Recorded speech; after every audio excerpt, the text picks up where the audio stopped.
دەچینە لای هاوکارمان کاگازاد ئۆمەراوایی. کاگازاد سڵاوت لێبێ، بەڕێستان لەکوێن؟ بارودۆخ و شەوی قەدر و زانیارەکان لای بەڕێستان چین؟ بەڵێ سڵاو لە ئێوە و لە بینەرانی بەڕێزی بێتن تاعات و عیبادەت و خۆش و نوێژتان قبول بێتن. پەروەردگار شەوی لەیلەتول قەدر بەنسیب ئێمە و ئێوە و تەواوی مسلمانان کاتن.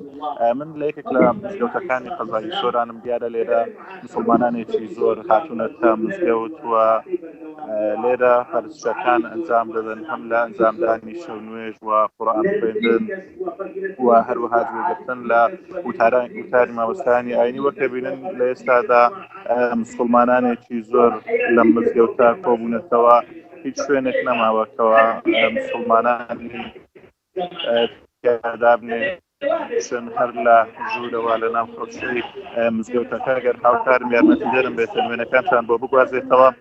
وەکە بینن ژمارەیەکی زۆر لە مسلمانان هاتوونەتە مزگەوتەوە پەرستەکان تێدا ئەنجام دەدەن بە ئومێدی گەیشتن بە شەوی پیرۆز، شەوی لەیلەتول قەدر. پای پەروەردگار بە ئومێدی ئەوەی ئەم شەوە پیرۆزە پاداشتی بەنسیب هەموو مسلمانان بکاتن. دیارە شەوی لەیلەتول قەدر یەکێکە لەو شەوانەی کەوا پێغەمبەر صلی الله علیه وسلم زۆر تەئکیدی لەسەر کردووەتەوە کەوا مسلمانان گرنگی پێ بدەن و پەرستشی تێدا ئەنجام بدەن. بۆیە مسلمانانیش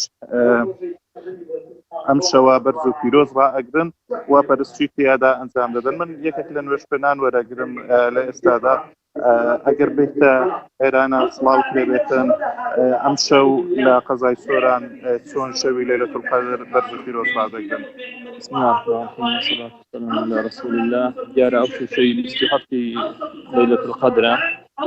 لەو شەوەدا الحەمدولله مسلمانانی خەڵکی سۆران بە بورکینێکی زۆرەوە ڕویان لە مزگەوتەکان کردووە، بە تایبەتی ئەو مزگەوتەی ئێستا ئێمە لێینا هەموو شوێنەکان پڕ بووە الحەمدولله. سەربان حەوشە هەموو شوێنێک پڕ بووە. خەڵکی سۆران سەلماندیان کەوا خواپەرستن، کەوا ئیسلام دۆستن، کە حەزیان لە خواپەرستیە بە تامە بەردگار بۆیدا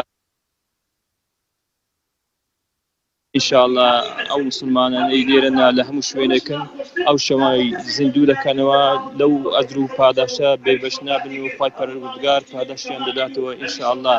داواکارم لەو گەنجە بەڕێزانەی ئێستا ڕویان لەو مزگەوتە کرد